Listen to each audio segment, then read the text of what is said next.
Na aula passada, nós começamos a histologia animal, que é a parte da biologia que estuda os tecidos dos animais. Começamos com tecido epitelial. Só recapitulando, o que é um tecido epitelial? É um tecido animal que apresenta 3 origens. Aliás, é o único grupo de tecido animal que eu vou trabalhar com vocês que apresenta 3 origens. É formado pela ectoderme, pela mesoderme e pela endoderme. Então, nós encontramos tecido epitelial nas 3 camadas do corpo do animal. O tecido epitelial, ele pode ter 2 funções principais, revestimento e secreção. As glândulas são formadas por tecido epitelial. Revestimento, então, seria externo, por exemplo, a epiderme, revestimento de cavidades abertas, boca, ânus, vagina, mucosa, e temos também revestimento interno de órgãos ocos, como pulmão, intestino, vasos sanguíneos, útero, bexiga, são revestidos internamente por tecido epitelial. Falamos também que tecido epitelial, eles são avasculares, quer dizer, não sangram, não dói, não tem nervo, não tem vaso sanguíneo e podem apresentar uma camada de células ou mais de uma camada de células. A epiderme, por exemplo, tem várias camadas vivas de células e a mais externa é uma camada morta, rica em uma proteína impermeabilizante chamada queratina. Nós paramos aí na última aula. Então, dando continuidade, ainda trabalhando o tecido epitelial, eu quero trabalhar com vocês separadamente agora, a classificação das glândulas que pertencem ao grupo chamado tecido epitelial. Muito bem. Então, olha só, tecido epitelial glandular. Nós vimos na última aula que toda glândula secreta. Beleza? Então, vamos trabalhar da seguinte maneira. Se a glândula secretar fora da corrente sanguínea, ela recebe o nome. O nome dela é exócrina. Gente, não interessa se a secreção acontecer dentro do corpo. É fora do sangue. Se é fora do sangue, é chamada de exócrina. Então, o primeiro tipo de glândula, a glândula chamada exócrina. Glândula exócrina é aquela que realiza a secreção fora da corrente sanguínea. Então, a secreção...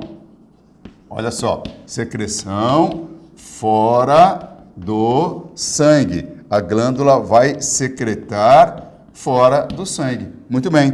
Ó, se você pegar aqui o nome exócrina, você já reconhece o significado em grego. Quer ver só? Exo, em grego, significa para fora. Para fora da onde? Para fora do sangue. O que é crinos? Crinos, em grego, significa secreção. Está avisando vocês que a secreção será para fora do sangue. Exemplo, glândulas da epiderme. Toda glândula da epiderme secreta para fora da corrente sanguínea. Por exemplo, glândula lacrimal, secreta lágrima para fora do corpo, inclusive, mas é fora do sangue, Então, é uma glândula exócrina. Glândula mamária, secreta para fora do corpo, São todas glândulas exócrinas. Quer ver mais um exemplo? Glândula chamada pâncreas, secreta suco pancreático dentro do intestino. É fora do sangue. Então, você pode dizer que o pâncreas também tem função exócrina. Toda glândula que secretar alguma coisa para fora do sangue, pode ser inclusive para fora do corpo, aí você chama de glândula exócrina. Exemplo de glândulas exócrinas, Vamos pôr aqui, exemplo. Vamos abreviar de novo? Glândula lacrimal. É um exemplo de glândula exócrina. Glândula mamária. Vamos pôr mais um exemplo aqui, Glândula mamária. Também é um exemplo de glândula exócrina. Temos que lembrar uma característica importante que geralmente, é cobrada de vocês em concursos vestibulares, que seria a presença de um canal, de um duto, de um canal para eliminar a secreção. É típico de glândula exócrina. Glândula exócrina tem canal por onde sai a secreção. Então, por exemplo, glândula lacrimal vai ter um canal por onde a lágrima vai sair para fora do olho. Glândula mamária vai ter um canal por onde o leite vai sair, pelo mamilo. Então, tem um canal para eliminar a secreção. Então, uma característica muito importante, das glândulas exócrinas é que elas apresentam um duto ou canal. É um canal por onde vai sair a secreção. típico das glândulas exócrinas. Beleza? Então agora vamos fazer, né, uma outra forma de organizar as glândulas, que seriam aquelas que secretam dentro do sangue. A glândula que secreta alguma coisa na corrente sanguínea. Como é que nós chamamos? Glândula endócrina. Tenho certeza que a maioria de vocês já ouviu esse termo, porque é o nome utilizado para uma especialidade médica. Médico que cuida, né, de substâncias lançadas na corrente sanguínea por glândulas, essa especialidade recebe o nome de endocrinologia. Então, são médicos endocrinologistas. O que é isso? Médico que cuida de uma secreção glandular na corrente sanguínea. E como é que nós chamamos essa secreção glandular lançada na corrente sanguínea? Hormônios. Então, médico endocrinologista cuida de distúrbios hormonais, cuida de hormônio. Então, glândula endócrina, endo em grego, gente, significa dentro. Está avisando vocês que é uma secreção para dentro do sangue. E crinos significa secreção. Então, peraí, olha, nós temos, né, a secreção agora na corrente sanguínea. Secreção, ó, secreção, né, no sangue. E como que nós vamos chamar a secreção que é lançada no sangue? Hormônio. Então, essa secreção você chama de hormônios. São os hormônios que são lançados na corrente sanguínea. E um detalhe importante também, não tem canal. Não é necessário canal de secreção. Por que não? Porque o próprio sangue absorve o hormônio por difusão, tira da glândula por difusão, né? O hormônio passa da glândula direto para o sangue, sem a necessidade de um canal. Então, não tem canal de secreção. Glândulas endócrinas passam o hormônio, né, diretamente para o sangue por um fenômeno chamado difusão. Então, não é necessário a presença de canal secretor para as glândulas endócrinas. Vamos colocar, então, aqui do lado, né, quais seriam alguns exemplos de glândulas endócrinas? São aquelas que produzem hormônios, são aquelas glândulas que são estudadas, tratadas por uma especialidade médica, que é endocrinologia. Exemplo de glândulas endócrinas, gente. Olha só, exemplo, nós temos, né, a glândula tireoide, ela fabrica um hormônio, né, muito importante para o metabolismo chamado tiroxina. Temos ainda a glândula adrenal, que fabrica um hormônio muito importante, né, gerado no estado de alerta, por exemplo, que seria a adrenalina. Temos ainda uma outra glândula chamada gônadas, né, que seriam glândulas sexuais, testículo e ovário, produzem hormônios sexuais, tanto masculino quanto feminino, né, testículo e ovário. Temos ainda uma outra glândula chamada pâncreas. Espera aí, mas pâncreas também é uma glândula endócrina? É, porque pâncreas fabrica um hormônio que falta no diabético, inclusive, chamado insulina. É um hormônio. Então, pâncreas também é uma glândula endócrina, etc. Por aqui, tá? Então, são glândulas que fabricam hormônios, glândula endócrina. Mas perceberam que eu falei duas vezes para vocês do pâncreas? Uma vez eu comentei que o pâncreas fabrica suco pancreático, que é lançado dentro do intestino, fora do sangue. Quando o pâncreas, né, fabrica suco pancreático e manda para o intestino, ele está exercendo uma função exócrina, que está lançando uma substância fora do sangue. Agora, quando o pâncreas fabrica insulina, que é um hormônio que falta no diabético, lembra? E manda para o sangue, então agora o pâncreas também está exercendo uma função endócrina. Quando isso acontece, então, nós falamos que essa glândula tem capacidade mista.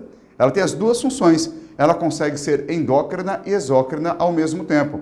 Esse tipo de glândula, então, é chamada de glândula mista ou uma glândula anfícrina, que em grego significa dupla secreção. Então, nós temos aqui a terceira forma de organização das glândulas, que são as glândulas anfícrinas. Anfícrinas. Ou você vai chamar também de uma glândula mista. Por quê? Porque ela tem dupla função. Ah, mas qual o significado de anfícrina? Vamos pegar o prefixo aqui, ó. Esse prefixo é muito utilizado para um grupo de animal vertebrado, chamado anfíbio. Sapo, por exemplo, né? É um anfíbio. O que é bio? Vida. E anfi? Dois, duplo. Anfíbio, dupla vida. Por que dupla vida? Por quê?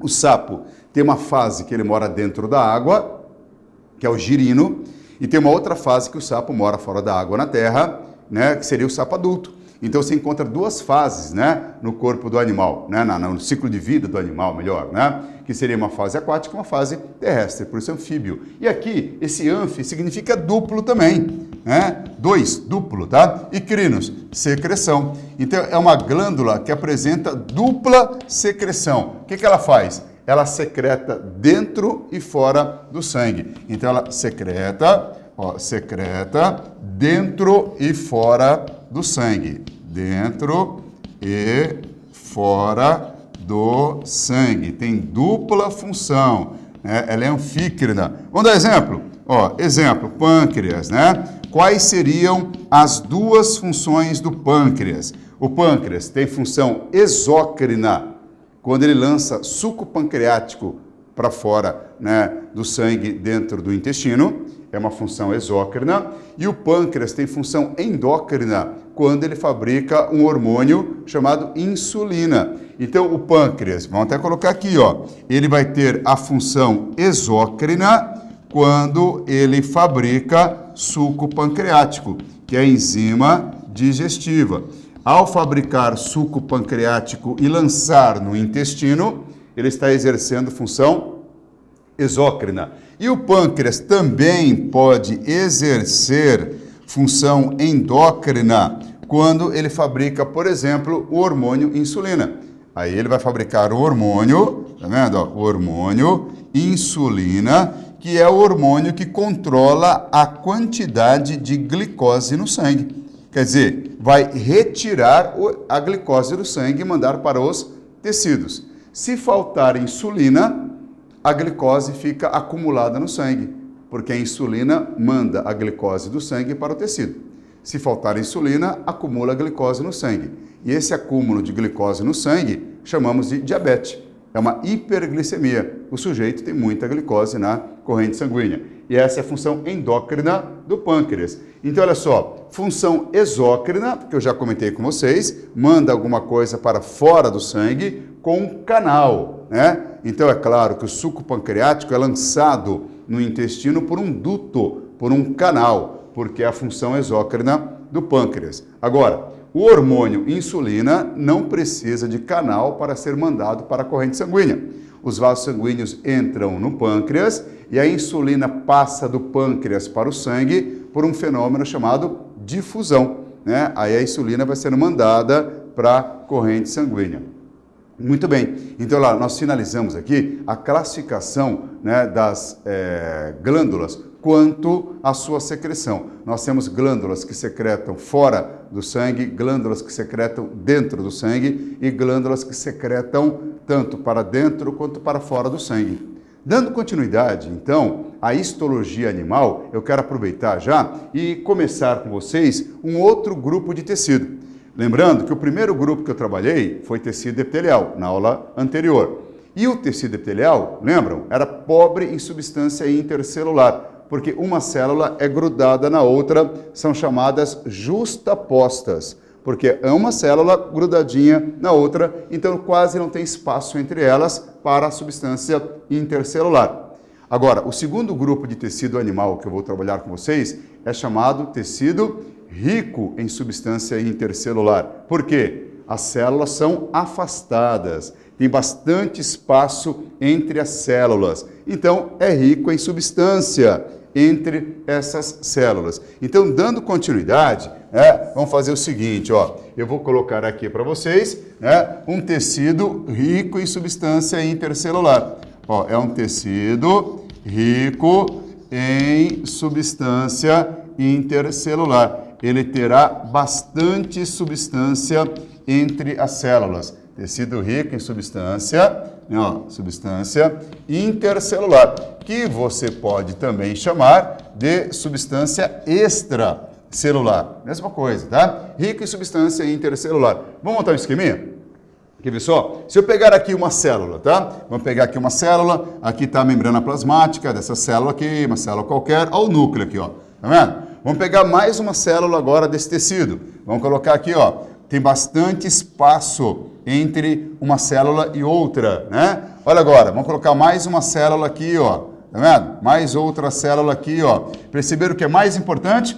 Bastante espaço entre as células. Então, entre as células, você vai encontrar bastante substância, tá vendo? Preenchendo o espaço entre as células. Isso é típico do tecido animal, chamado tecido conjuntivo. Ó, tem bastante substância entre as células, bastante substância extracelular. Então, essa substância intercelular, gente, né? É essa aqui, ó, é a substância que você encontra entre as células. O que nós temos aqui, então? Células, gente, né? Ó, células, né? Separadas, né? Tem bastante espaço entre elas e entre estas células você vai encontrar bastante substância intercelular ou chamada extracelular.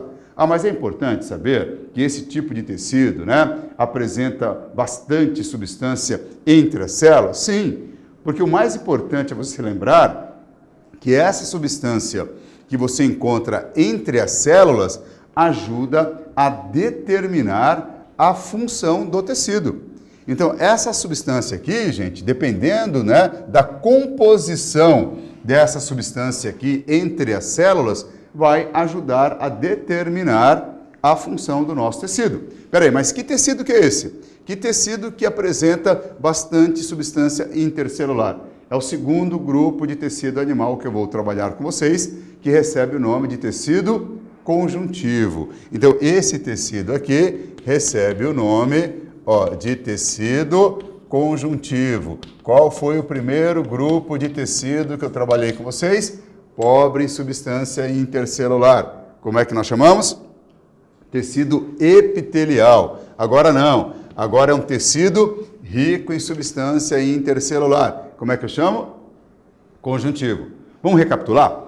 Nas últimas aulas eu falei para vocês que o primeiro grupo de tecido, pobre em substância intercelular, era o tecido epitelial. E ele tinha uma característica típica dele, né? Ele é formado por 3 folhetos embrionários, típico do tecido epitelial. Então, o tecido epitelial é formado pela ectoderme, mesoderme e endoderme. Aí o tecido conjuntivo agora? Não, diferente. Tecido conjuntivo só vai ter uma origem. Todo tecido conjuntivo está localizado no meio do nosso corpo. Peraí, mas qual é o folheto embrionário do meio? Mesoderme. Então, todo tecido conjuntivo é formado pela mesoderme. Então, a origem de todo tecido conjuntivo é a mesma. É o mesmo folheto embrionário, que você vai chamar de mesoderme. Não tem por que ter dúvida. Todo tecido conjuntivo é formado pela mesoderme. Tecido epitelial, já não. Tecido epitelial tem 3 origens: ectoderme, mesoderme e endoderme. Conjuntivo, uma única origem, que é mesodermal. Peraí, mas eu estava comentando com vocês que a substância intercelular ajuda a determinar a função do tecido conjuntivo. Vamos colocar aqui, ó. Eu vou abreviar aqui embaixo, vamos colocar assim, ó. Substância, vou só abreviar aqui, ó, intercelular. A substância intercelular. Peraí, mas qual que seria a composição dessa substância intercelular? Ela tem, gente, água, né, ó, água, né, no meio da substância intercelular, pode ter uma parte mineral, né, sais minerais, que é uma parte inorgânica, e pode ter também fibras de proteína. Você pode encontrar fibras de proteínas, que seria a parte orgânica da nossa substância intercelular. Então você pode encontrar aqui, ó, na substância intercelular, né, água, sais minerais e fibras de proteína, que são as fibras orgânicas, né? Proteína. Então, quer ver só? Dependendo, né, da quantidade de água, de mineral, de proteína que eu vou encontrar na minha substância intercelular, eu vou ajudar a determinar a função do meu tecido conjuntivo. Olha só, se eu tiver muita água na substância intercelular, a conclusão que nós chegamos é que esse tecido conjuntivo é líquido. A substância intercelular dele é líquida. Nós conhecemos muito bem isso. O sangue. O sangue é um tecido conjuntivo que apresenta muita água na substância intercelular. Então, é um tecido conjuntivo líquido. E nós sabemos, então, que sangue é um tecido conjuntivo formado, claro, pela mesoderme. Então, qual é a origem embrionária do sangue? Já que ele é um tecido conjuntivo, ele é formado pela mesoderme. Olha agora, se eu tiver um outro tecido conjuntivo e aqui na substância intercelular tem muito mineral, quer ver só? Muito carbonato de cálcio, muito fosfato de cálcio, muito mineral. Então, essa substância é dura, né? Calcarizada, né? Resistente, sustenta o nosso corpo. Que tecido conjuntivo que apresenta muito mineral aqui na substância intercelular? Tecido ósseo. Então, o tecido ósseo é mineralizado. Aonde que está o cálcio? Aonde que está a parte mineral do tecido ósseo? Na substância intercelular. É um tecido resistente. Então, qual é a origem do tecido ósseo, já que o tecido ósseo é um tipo de tecido conjuntivo também? Mesoderme. Então, qual a origem do tecido ósseo? Origem mesodermal. Mais um exemplo. Se eu tiver agora um tecido conjuntivo com muita proteína, muitas fibras de proteína, esse tecido chega a ficar flexível, né? Ele tem muita fibra de proteína, por exemplo, ó, né? Aqui na nossa orelha. Que tecido conjuntivo que é rico em fibra de proteína? Cartilagem, tanto que ele é flexível. E essa flexibilidade da cartilagem é devido a uma grande quantidade de fibras de proteínas na substância intercelular. Então, você pode dizer que o tecido cartilaginoso ele é flexível. Sua substância intercelular é rica em proteína. Então, tecido cartilaginoso também é um tipo de tecido conjuntivo. Então, qual que é a origem do tecido cartilaginoso? Como todo tecido conjuntivo, é formado pela mesoderme. Perceberam, então, que os tecidos conjuntivos, né, variam a sua substância, a composição da sua substância intercelular.